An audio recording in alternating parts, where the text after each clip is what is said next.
Almost 2 years on since the outbreak of the COVID-19 pandemic, global economies are still struggling to recover the level of activity and growth seen prior to the pandemic. Central banks have rolled out large amounts of stimulus via quantitative easing programs and are still undecided whether to put an end to flexible financing conditions or to continue supporting the economy to enable further growth. Now, there's still a lot of uncertainty about what's going to happen in 2022. So joining me today in an attempt to shed some light as to what we may expect from global economies in the new year is Daniel Lacalle, fund manager, author, and professor of global economy. Daniela, welcome. It's great to have you with us. And I want to start off by analyzing where we are right now before we look at what's to come. And we are in the final month of 2021. And I feel it's quite common this time of the year to kind of reflect on what we've seen in the prior 11 months. And I feel like if you ask out there what the key takeaway of 2021 is in terms of global economies, a lot of people, or you'll get a big consensus saying that 2021 was the year where we saw a return to growth. Now, I just want to get your opinion as to, is this really what we're seeing? Have we really seen a return to growth after that massive slump that we saw in 2020? Or are we seeing a lot of inequality in the numbers and it's not really painting that picture altogether? Thank you very much for inviting me. The first thing I would say about the recovery is that it's very imbalanced. One of the things that was repeated over and over again for a number of months was this concept of the synchronized recovery, and that obviously has not happened. And I think that what we started seeing was that numerous Asian economies recovered much faster than what many anticipated. That was very evident. That Latin America and the Eurozone lagged and continue to lag, and that the United States, which was interestingly enough supposed to recover slower than the Eurozone and than many of the developed economies, according to estimates, is actually recovering faster. So in general, what we can say is that we have we have a weak recovery, but the level of recovery is starting to pick some pace, and that we need to be very, very aware of the risks, because it's a very indebted recovery. The level of deficit spending and the massive stimulus plans have elevated debt levels to around 3 times the GDP of the global economy. I think that it's also going to be very risky to continue to maintain those stimulus plans and those deficit spending programs for a prolonged period of time.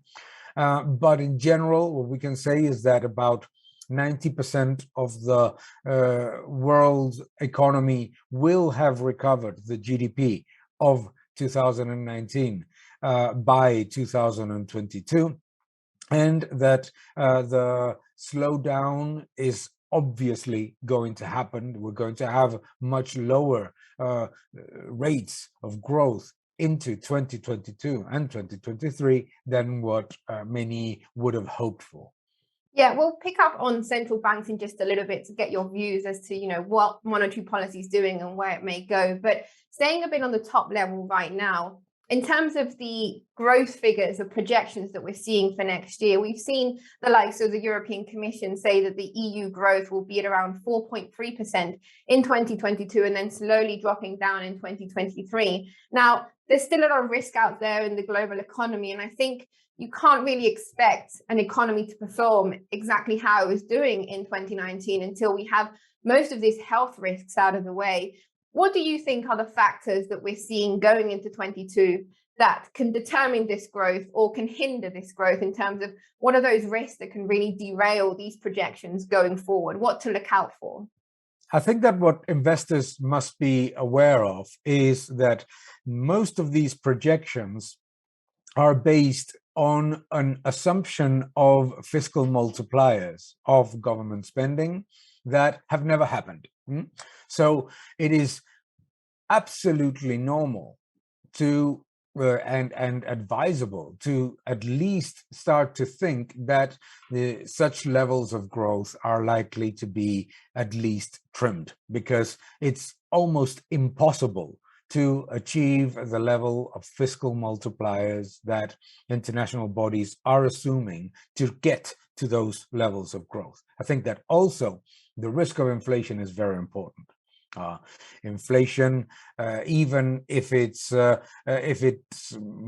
moderates into 2022, is a burden on consumption, is a burden on investment, and it's a burden on growth. No, so all in all, what we have to understand is that after a very indebted recovery and a very obviously weak recovery in the Eurozone, it is virtually impossible for these countries, due to the demographic effect, due to the indebtedness effect, and also because of productivity and the risk of inflation, to reach those estimates. However, that does not mean recession. And I think that that is the problem, is that when people like me talk about the need to revise down some of these very optimistic estimates, many people think, wow, we're going into a crisis. No, we're going into normality. And I think that that's what we need to understand, is that prior to the COVID-19 crisis, the Eurozone, the fourth quarter of 2019, France was growing 0%. Italy was growing 0%.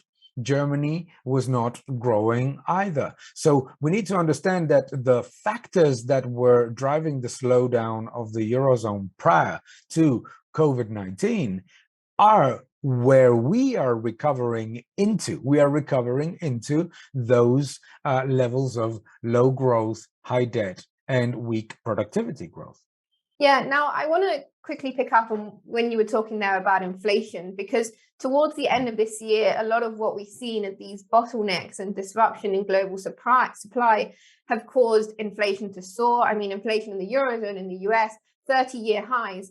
When we're looking at PPI data and CPI data, we're not necessarily seeing this stopping anytime soon. And it's also a question of how are companies going to be able to deal with these rise in producer prices? Are they then going to feed down to the end consumer towards 2022? Now, I think a word that's been floated around recently a lot is stagflation. And obviously the way inflation is going and the potential for growth to be hindered, and even more now that we still have doubts about what this new variant of COVID-19 is and how it's going to affect global economies. Are we meant to be fearing of stagflation? Is it something that we need to look out for? And what would it mean ultimately for the economy, this period of stagflation? Stagflation is a risk. It is not something that we can discount as a base case right now, because there are a number of disinflationary factors that will work through the economy. But stagflation is an important risk that we should not rule out, because it has been something that many people like myself have lived in the past. So it's not something that is distant in our memory. I think that the problem that I at least find in the message of temporary inflation is that it comes from international bodies, central banks, and analysts that started the year saying that there was absolutely no risk of inflation, actually that there was risk of disinflation. Then they said that inflationary pressures were due to the base effect. When the base effect was gone, they said it was going to be largely temporary. Now they say that it has some risks of being more permanent. Ultimately, it feels like a big vessel that even if you decide to stop, it continues to go. No, so the risk that you mentioned is the most important one. Is I think that this massive increase in PPIs, the massive increase in costs for producers are going to feed through the final prices at some point, and not too distant, unfortunately, and that is likely to keep inflation elevated, even considering some of those disinflationary factors that may happen if some of the supply chains are improved. But ultimately, the point is the following. If central banks are going to continue to pump liquidity into the economy, and that liquidity goes to massive stimulus plans that are fully directed to energy intensive and construction intensive programs, inflation will remain for a more prolonged period of time than we would like. All right, let's bring it now to central banks. And I feel like there's two topics that I want to discuss here. I think before we look at what's currently going on and what to look out for in the new year, I want to get your views quickly on how central banks have been deploying quantitative easing. Now, in your book, Escape from the Central Bank Trap, you were talking about how QE has become way too conventional, and rather than aiding the economy, it can actually create a greater separation of wealth and distribution within the economy. Now, seeing how the recession that we've seen, or how 2020, the reaction in the global economy wasn't so much a recession that was brought on. Yes, we had slowing growth in 2019, as you were saying, and economies were already showing signs of fatigue. Germany was a key example of that. I feel like in 2020, what we saw, that very rapid drop off in growth, also had to do with the fact that it wasn't people not having the capabilities to spend, but more so not being able to go out and physically do it. Do you think that maybe central banks overreacted slightly in being so quick in lowering rates and pumping the economy with so much influx of capital and spending, that in reality, maybe we didn't need it in that moment, and we had to wait a little longer to see, what's going to happen out of this pandemic? Where is the economy sitting once we're able to actually go out and spend? And does the economy need that? I mean, do you have any views on how central banks reacted to this outbreak, and could it have been different? Way too aggressively. I fully agree. Way too aggressively, because you don't address a supply shock with demand policies.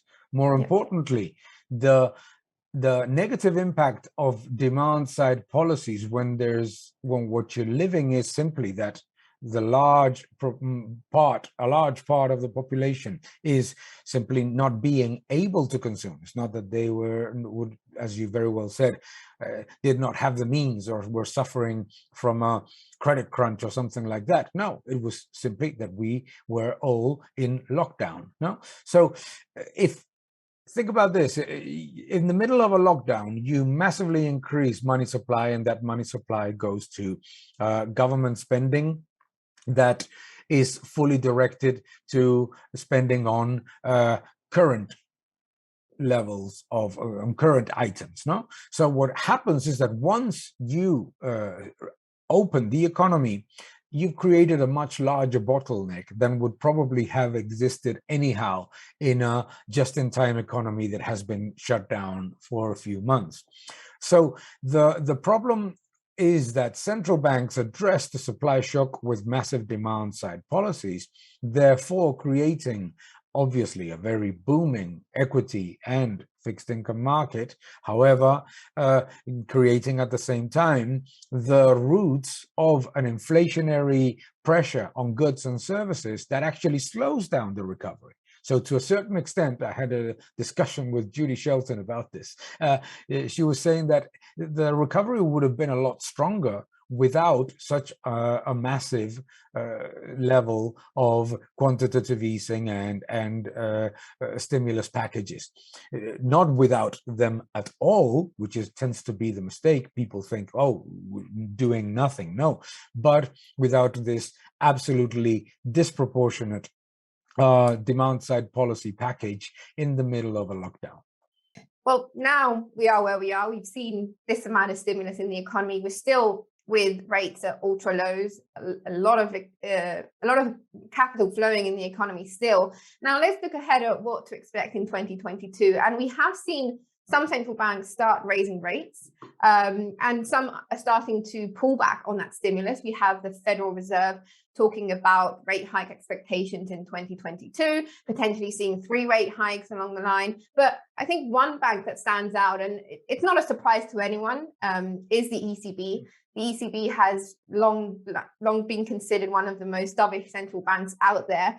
And we've seen the ECB struggle to recover from other periods of slowing growth and low rates back in 2015 and dragging along. So I think my question here is, do you think the ECB is doing the right thing in terms of keeping rates low and keeping the economy supported, seeing that the Eurozone has struggled to recover growth before?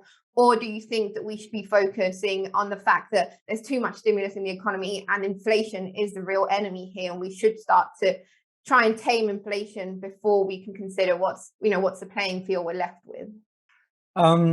I think that the ECB is focusing its policy too much on maintaining a level of bond yields in sovereign issuers that is, excuse me, a level of bond yields for sovereign issuers that is absolutely disproportionately low for the reality of the economy. You cannot just focus monetary policy on keeping the bond yields of peripheral countries, of any of the Eurozone economies, at levels that are negative in nominal and sometimes a real level. No, so I think that the problem of the ECB is that it's caught between a rock and a hard place. On the one hand, inflation is soaring. It's hurting economies like Spain and Germany significantly because it's higher also in those than in the average of the Eurozone.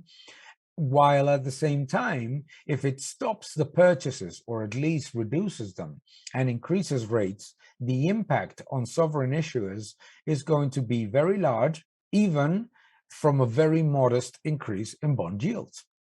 So no government in the Eurozone is right now able to tolerate an increase in bond yields. That is a huge problem because the ECB doesn't have tools to address inflation, and it doesn't have tools to address the risks of elevated valuations in housing, elevated levels of debt in risky assets, etc. Great. And now just to finish off quickly, let's bring it into the labor market and the day-to-day economies of people. And we are seeing labor market recovery. We've seen it in the US. We're starting to see it in the Eurozone as well.